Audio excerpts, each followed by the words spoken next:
Hello everyone, welcome to brilliant guide. আজকে আমরা দেখব এমএস এক্সেলে working days left in a month. So এই ফাংশনটার কাজ কি? আমরা কোনো জায়গায় কাজ করছি, তো সেখানে ছুটিগুলোকে বাদ দিয়ে কদিন আর আমাকে কাজে যেতে হবে সেটা যদি আমি ফাইন্ড আউট করতে চাই, তখন আমাদেরকে এই ফাংশনটা ইউজ করতে হবে। সো এখানেই করা আছে, কয়েকটা হলিডেজ লেখা আছে, মানে ছুটির দিন। এই তারিখগুলোতে আমাদেরকে ছুটি দেওয়া হয়েছে। এখানে কিন্তু প্রথমে মান্থ লেখা আছে, তারপরে তারিখ লেখা আছে। ওকে, আচ্ছা। দেন এখানে কারেন্ট ডেট লেখা আছে, যেদিন থেকে আমি কাউন্ট করা স্টার্ট করছি সেই তারিখটা এখানে লেখা আছে। যেমনি 12 তারিখ থেকে এখানে কাউন্ট করা স্টার্ট করছি। সো এখানে দেখো ইজিলি আমরা দেখতে পাচ্ছি যে 1 তারিখের ছুটিটা পেরিয়ে গেছে, তার মানে এটা কাউন্ট হবে না। 11 তারিখের ছুটিটাও পেরিয়ে গেছে, এটাও কাউন্ট হবে না। 20 তারিখ আর 27 তারিখটা কাউন্ট হবে। প্লাস সানডেটা তো আছে, সানডে স্যাটারডে তো হলিডে আছেই। ওকে, সানডে স্যাটারডে তার সাথে এই দুটো ছুটি কাউন্ট হবে।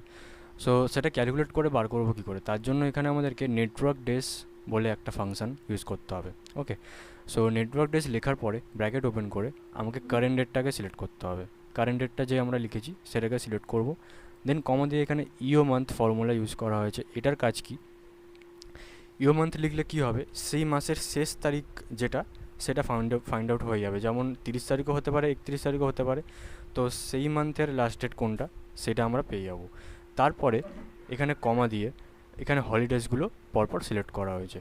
ওকে, তাহলে এখানে কি হলো, এখানে আমরা কারেন্ট ডেট পেয়ে গেলাম, সেই মান্থের লাস্ট ডেট আমরা পেয়ে গেলাম ইও মান্থ ইউজ করে, আর হলিডেজগুলো আমরা পেয়ে গেলাম।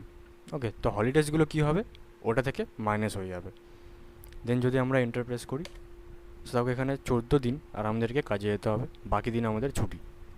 ওকে, সো এটাই ছিল আজকে ভিডিওতে। আজকে আমরা দেখলাম working days left in a month. আজকে ভিডিওতে এতটাই। Thanks for watching.